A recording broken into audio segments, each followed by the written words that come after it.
आइए जानते हैं आज के प्रमुख अंतर्राष्ट्रीय खबरों को। पहले एक नजर हेडलाइंस पर। ज्योतिरादित्य सिंधिया पर प्रियंका गांधी का बड़ा हमला। कौन है दिल्ली के मुख्य सचिव नरेश कुमार, जिन पर जांच चाहती है आप सरकार। राबड़ी देवी को नहीं तो तुम्हारी बीवी को मुख्यमंत्री बनाते क्या, केंद्रीय मंत्री नित्यानंद राय पर बोले लालू यादव। पूर्व विधानसभा अध्यक्ष पर बीजेपी का एक्शन, कैलाश मेघवाल को पार्टी से किया निष्कासित। जम्मू कश्मीर के डोडा में बड़ा हादसा, खाई में गिरी बस, 36 यात्रियों की मौत। तनाव के बीच इस साल पहली बार चीनी राष्ट्रपति से मुलाकात करेंगे जो बाइडेन। हमें नहीं हमास को सिखाओ, गाजा पर ऐसा क्या बोले ट्रूडो की नेतन्याहू ने जमकर लताड़ा। बिल गेट्स की भविष्यवाणी, 5 साल में एकदम बदल जाएगी दुनिया। सुब्रत रॉय के निधन पर सदमे में बॉलीवुड जगत, कई दिग्गजों ने दी श्रद्धांजलि। शतक के करीब पहुंच चोटिल शुभमन गिल लौटे वापस, क्या दोबारा बल्लेबाजी करने आएंगे। मध्य प्रदेश विधानसभा चुनाव के लिए जारी धुआंधार कैंपेन के बीच कांग्रेस महासचिव प्रियंका गांधी ने केंद्रीय मंत्री और बीजेपी नेता ज्योतिरादित्य सिंधिया पर जमकर निशाना साधा। उन्होंने बुधवार 15 नवंबर को दातिया में जनसभा को संबोधित करते हुए कहा कि सिंधिया ने ग्वालियर और चंबा की जनता के साथ विश्वासघात किया। प्रियंका गांधी ने चुनाव प्रचार के आखिरी दिन कहा, इनके सारे नेता बड़े विचित्र टाइप के नेता है। पहले तो हमारे सिंधिया जी जानते हैं, मैंने उनके साथ यूपी में काम किया। क्या है कि कद भी थोड़े छोटे पड़ गए, लेकिन अहंकार में वाह भाई वाह। जब हम यूपी में काम कर रहे थे तो यूपी वाले हैं तो शिकायत, गुस्सा और नाराजगी सब निकाल देते हैं। दिल्ली के मुख्य सचिव और सीनियर IAS अफसर नरेश कुमार भ्रष्टाचार के मामले में घिर गए हैं। आरोप है कि द्वारका एक्सप्रेसवे में भूमि अधिग्रहण में हेरफेर कर CS के बेटे की कंपनी को 315 करोड़ का फायदा पहुंचाया गया है। एक शिकायत के आधार पर दिल्ली के सतर्कता विभाग ने जांच की और CS को संलिप्तता पाए जाने का दावा किया है। मुख्यमंत्री अरविंद केजरीवाल ने उपराज्यपाल VK सक्सेना को जांच रिपोर्ट के आधार पर CS को तत्काल पद से हटाने और सस्पेंड करने की सिफारिश की है। बताते चले कि 1987 बैच के नौकरशाह और मुख्य सचिव नरेश कुमार इसी महीने रिटायर होने वाले हैं। नौकरशाही और राजनीतिक हलकों में चर्चा है कि कुमार को विस्तार मिल सकता है। ऐसे में यह नया विवाद उनके एक्सटेंशन पर ब्रेक लगा सकता है। नरेश कुमार पिछले साल 2022 में ही मुख्य सचिव बनाए गए थे। बिहार के पूर्व मुख्यमंत्री लालू प्रसाद यादव ने केंद्रीय मंत्री नित्यानंद राय और बीजेपी सांसदों पर जमकर हमला बोला। लालू यादव ने कहा, नित्यानंद राय पहले क्या थे सब जानते हैं। पहले ये राजद में शामिल होने के लिए अप्रोच किए थे। आज कहते हैं कि लालू यादव ने राबड़ी देवी को CM बना दिया। राबड़ी देवी को नहीं बनाते तो क्या उनकी बीवी को बना देते। दरअसल नित्यानंद राय ने हाल ही में लालू प्रसाद यादव पर निशाना साधते हुए कहा था कि आपने यदुवंशियों के लिए कुछ नहीं किया। चारा घोटाला में जब जेल गए तो राबड़ी देवी को CM बनाकर गए।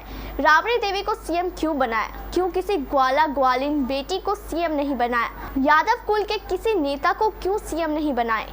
राबड़ी जी से ज्यादा योग्य लोग थे आपकी पार्टी में, लेकिन आपने उनको CM नहीं बनाया। राजस्थान विधानसभा चुनाव से पहले बीजेपी ने बागियों पर एक्शन लेना शुरू कर दिया है। पार्टी ने पूर्व विधानसभा अध्यक्ष कैलाश मेघवाल को बीजेपी ने पार्टी से निष्कासित कर दिया है। बीजेपी के उतारे हुए उम्मीदवार के खिलाफ चुनाव लड़ने को लेकर पार्टी ने उन पर ये एक्शन लिया है। भिलवाड़ा से टिकट देने के बाद बीजेपी ने निर्दलीय उम्मीदवारों से नामांकन वापस लेने की बात कही, लेकिन कई नेताओं ने नामांकन वापस नहीं लिया, जिसके बाद पार्टी ने ये एक्शन लिया है। जम्मू कश्मीर के डोडा जिले में बड़ा हादसा हो गया है, जिसमें 36 लोगों की मौत हो गई है। घटना डोडा जिले के असर क्षेत्र की बताई जा रही है। यहाँ एक यात्री बस खाई में जा गिरी। इस हादसे में मरने वालों का शुरुआती आंकड़ा 30 बताया जा रहा है, लेकिन हादसे की भयावहता को देखते हुए आंकड़ा और भी बढ़ सकता है। जिस जगह पर यह हादसा हुआ है वहां से एक सड़क गुजरी है, जिसके टर्न पर काफी गहरी खाई है। अनुमान लगाया जा रहा है कि यहाँ से मुड़ते वक्त बस अनियंत्रित हो गई होगी, जिसके बाद यह भीषण हादसा हो गया। हादसे के बाद रेस्क्यू ऑपरेशन का एक वीडियो भी सामने आया है, जिसमें खाई से नीचे गिरी बस नजर आ रही है। काफी ऊंचाई से नीचे गिरने के कारण बस के परखच्चे उड़ गए हैं। स्थानीय प्रशासन के साथ मिलकर लोग रेस्क्यू ऑपरेशन को अंजाम दे रहे हैं।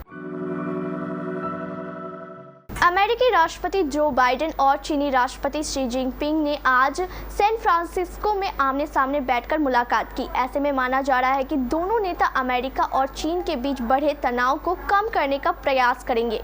सैन फ्रांसिस्को में होने वाली मुलाकात की जानकारी व्हाइट हाउस ने दी थी।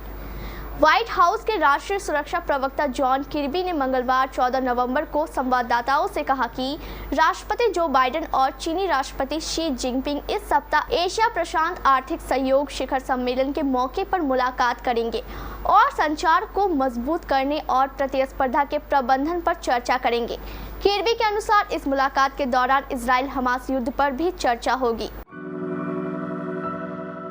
इजराइल और हमास के बीच पिछले एक महीने से अधिक समय से जंग जारी है।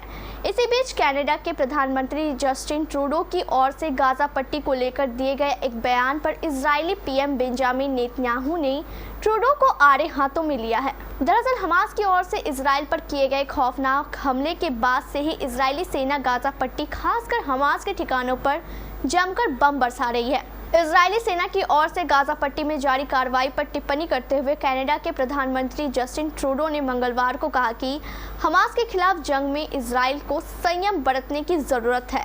इजराइल की कार्रवाई को दुनिया देख रही है। इजराइल को गाजा में महिलाओं, बच्चों और शिशुओं की हत्या रोकनी चाहिए।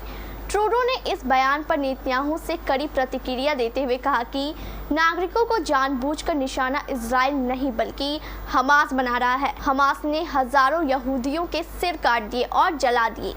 इस युद्ध के लिए हमास को जिम्मेदार ठहराया जाना चाहिए, न कि इजराइल को। माइक्रोसॉफ्ट के cofounder Bill Gates artificial intelligence को लेकर अपनी राय हमेशा से रखते आए हैं। इस बीच उन्होंने अगले 5 साल को लेकर एक बड़ी भविष्यवाणी की है।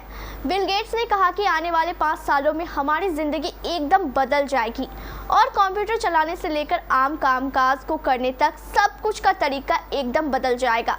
उन्होंने कहा कि आने वाले समय में AI पावर्ड डिजिटल एजेंट हमारे कामकाज को करेंगे और हर क्षेत्र में ये अहम भूमिका निभाएंगे। आर्टिफिशियल इंटेलिजेंस के बढ़ते इस्तेमाल को देखते हुए बिल गेट्स ने कहा कि आने वाले समय में एडवांस एल्गोरिथम की मदद से हम ईमेल को लिख और ड्राफ्ट कर पाएंगे, साथ ही किसी मीटिंग से अपडेट को जनरेट, किसी डॉक्यूमेंट को स्लाइड शो और कंप्यूटर कोड को डिबग या लिखने आदि सभी काम कर पाएंगे।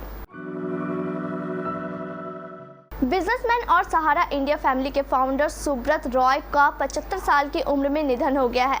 उनके निधन की वजह कार्डियक अरेस्ट बताई जा रही है। वे लंबे समय से कैंसर से जूझ रहे थे, जो कि उनकी पूरी बॉडी में फैल गया। इसके अलावा सहारा श्री ब्लड प्रेशर और डायबिटीज के भी शिकार थे। 12 नवंबर को उनकी तबीयत ज़्यादा खराब हो गई, जिसके बाद उन्हें मुंबई के कोकिलाबेन अस्पताल में भर्ती कराया गया और 14 नवंबर को रात 10:30 में उन्होंने आखिरी सांस ली। सुब्रत रॉय सहारा वन मोशन पिक्चर्स के फाउंडर थे। उन्होंने कंपनी वांटेड, नो एंट्री और डोर जैसी कई बॉलीवुड फिल्मों को प्रोड्यूस किया है। फिल्म इंडस्ट्री से उनका गहरा ताल्लुक रहा है। ऐसे में बॉलीवुड के कई सितारों ने उनके निधन पर शोक जताया है। मनीषा कोइराला, बोनी कपूर समेत कई दिग्गजों ने उन्हें श्रद्धांजलि दी है। भारतीय क्रिकेट टीम का ICC वनडे वर्ल्ड कप में धमाल प्रदर्शन जारी है। न्यूजीलैंड के खिलाफ टॉस जीतकर सेमीफाइनल मैच में कप्तान रोहित शर्मा ने पहले बल्लेबाजी चुनी। टूर्नामेंट में अब तक धुआंधार ओपनिंग करने वाली भारतीय जोड़ी ने यहां भी तूफानी आगाज किया। कप्तान रोहित आउट होकर लौटे, जबकि शुभमन गिल को चोटिल होने की वजह से शतक के करीब पहुंचकर मैदान से बाहर आना पड़ा। भारत में खेले जा रहे ICC वनडे वर्ल्ड कप में भारतीय टीम का धमाकेदार खेल जारी है।